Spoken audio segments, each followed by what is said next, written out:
નંદ યશોદાજીને બાલ લીલા સમયે, સખાઓને છાક લીલા સમયે, આમ દરેક લીલામાં ભગવાને પોતાનો સુધાનો સંબંધ સમસ્ત બ્રજ ભક્તોને કરાવ્યો છે. તો એ જ સંબંધ કરાવવા માટે એ જ મૂર્તિ, એ જ સુધાની મૂર્તિ સપ્ત શ્લોકીમાં ગુસાઈજી સમજાવતા કહે છે, સ્ફુરત કૃષ્ણ પ્રેમામૃત રસ ભરેણાતિ ભરિતા. એ સ્ફૂર્તા રસથી ભરિત કોઈ સ્વરૂપ હોય એ સુધાનું સુભગ મૂર્તિ સકરુણા એ શ્રી વલ્લભ છે સાક્ષાત. એટલે કે આપણે ત્યાં એટલે જ કહીએ ને કે મહાપ્રભુજીની કૃપા વગર પુષ્ટિ ભક્તિ ફલિત ન થાય. ઠાકોરજી કૃપા ન કરે. કેમ?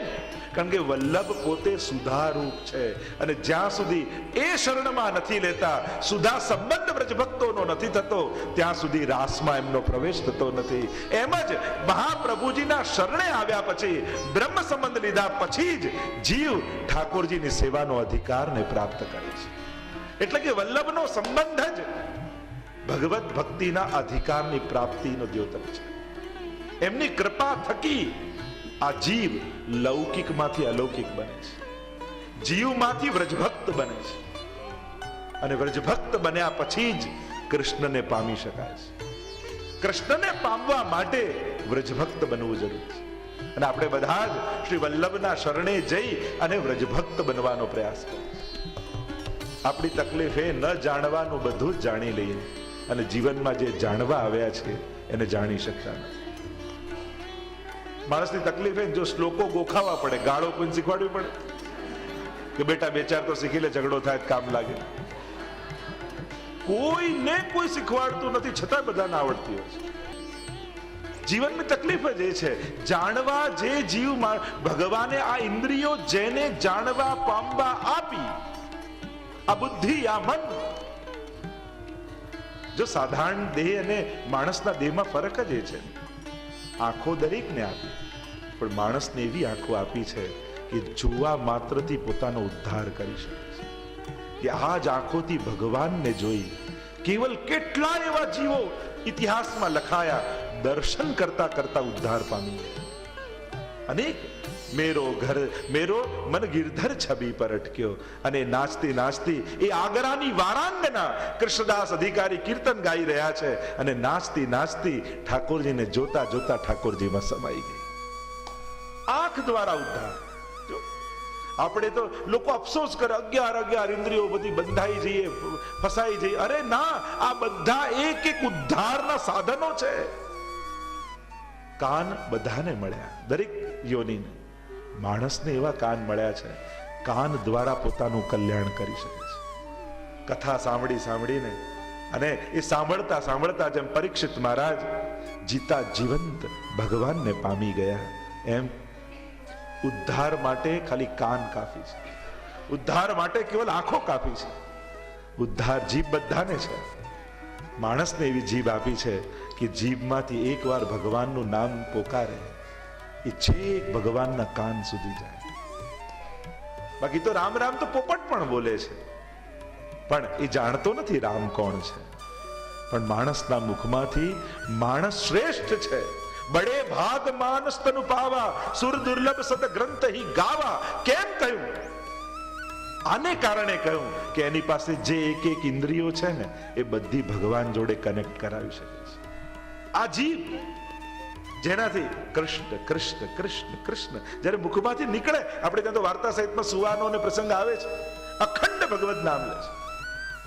અને કૃષ્ણદાસ મેઘાને જઈને 3 વાર ભગવત નામ લીધું ત્યારે એને જલ લીધું. પૂછ્યું કે આવું કેમ? તો કે આ એક ક્ષણ પણ ભગવત નામ છોડતો નથી અને એટલા માટે બહુ તરસ્યો થયો છે. બાજુમાં જલ છે પણ વિચાર કરે છે જો જલ પીવા જઈશ તો એટલી વાર ભગવત નામ મુખમાંથી નહીં લઈ શકું.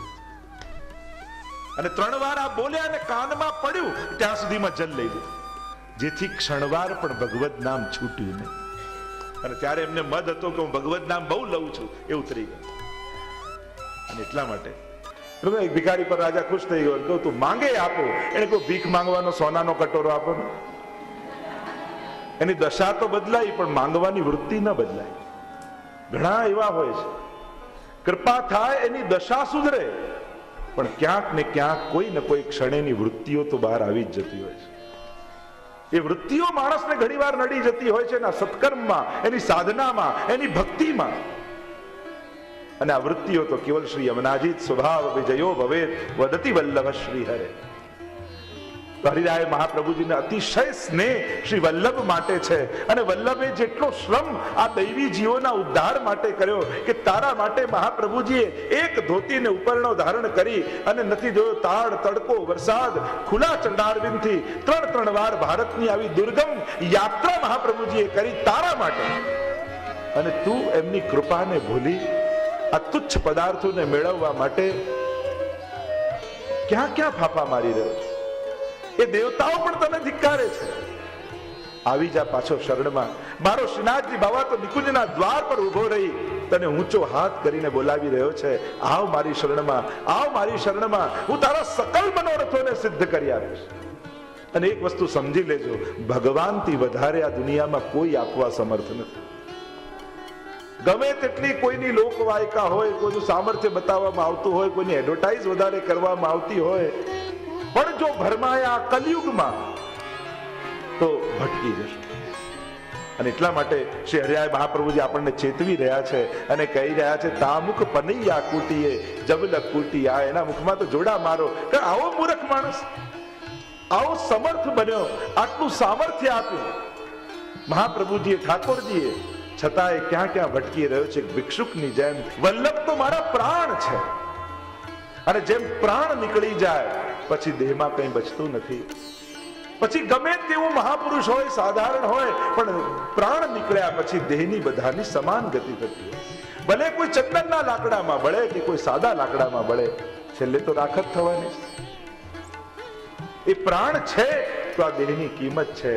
હરિરાય મહાપ્રભુજી કહે, આ વલ્લભ નામ એ મારા માટે પ્રાણ સમાન છે, મારા હૃદયના ધબકાર છે. જેમ માણસ પાણીમાં અંદર ઉતરે ને તો શ્વાસો રોકી લે, પણ છતાંય હૃદયના ધબકારો તો ચાલતા જ હોય છે. એમ આ શ્વાસો રોકાયા પછી પણ મારા મુખમાંથી વલ્લભ વલ્લભ વલ્લભ રોમ રોમ માંથી એ જ ધ્વનિ નીકળશે. એવી આ બોય માત પિતા કી યાદ. આપણે કોઈની સોગંદ ખાઈએ ને, એમ સૌથી મોટી સોગંદ મારા માતા પિતાના સોગંદ છે. એમ જાણે પ્રતિજ્ઞા કરે છે હરિરાય મહાપ્રભુજી કે વલ્લભ વલ્લભ રટત હો, વલ્લભ જીવન પ્રાણ, और વલ્લભ કબહુ ન વિસારી હો, મોહે માત પિતા કી યાદ. કે આજે હું બધા જ વૈષ્ણવની વચ્ચે, હું ઠાકોરજીની આગળ, મહાપ્રભુજીની આગળ ઉભો રહી એ પ્રતિજ્ઞા કરી રહ્યો છું કે આ મારા જીવનમાં જ્યાં સુધી મારા દેહમાં પ્રાણ છે ત્યાં સુધી વલ્લભનું નામ છે. હું મારા માતા પિતાના સોગંદ ખાઈને કહું છું, હું વલ્લભને ક્યારે નહીં ભૂલું. શું આજે હરિરાયજી સાથે આપણે અહીંયા બેસેલા બધા જ આ પ્રતિજ્ઞા લેવા તૈયાર છે કે વલ્લભ કબહુ ન વિસારે હો, મોહે માત પિતા કી યાન. કે અમે પણ સોગંદ ખાઈએ છે કે આ મુખમાંથી વલ્લભનું નામ ક્યારે નહીં. કે શ્રી મહાપ્રભુજીની કૃપા થકી અમારા ઉપર ઠાકોરજીની કૃપા થઈ. અમે બધા જ હરિરાયજીની સાથે આ પ્રતિજ્ઞા કરી રહ્યા છીએ. હું આ મહાપ્રભુજીના ચરણારવિંદને ક્યારે છોડીશ નહીં. प्रतिज्ञा लीधी છે અને કહ્યું કે જો લો તન में શ્વાસ है, જ્યાં સુધી આ શ્વાસો ચાલતી રહેશે ત્યાં સુધી મારું મસ્તક કેવલ ને કેવલ શ્રી વલ્લભના ચરણારવિંદમાં ટકેલું રહેશે, નમેલું રહેશે, ઝુકેલું રહેશે. કારણ કે જેને મારા ભાગ્યમાં, જે ચરણ રજની કૃપાથી મારા ભાગ્યમાં શ્રીજીનું સૌભાગ્ય લખાઈ ગયું, એ ચરણને હું ક્યારે છોડીશ. કારણ કે એ તો પ્રભુ છે શ્રીનાથજી, પણ જે શ્રીનાથજીને પણ આપી દે એ વલ્લભ મારા મહાપ્રભુ છે. એ મહાપ્રભુ જ એટલા માટે કહેવાય છે કારણ કે એ પ્રભુને પણ આપવા સમર્થ છે. અને એટલા માટે કહું, ચરણ ધરો મમ શીશ, મારું શીશ આપના ચરણારવિંદમાં રહેશે. જ્યારે સુરદાસજીનો પણ છેલ્લો સમય આવ્યો, કહ્યું કે તમે 1.25 લાખ પદ રચ્યા પણ ક્યાંય મહાપ્રભુજીનું પદ ન રચ્યું.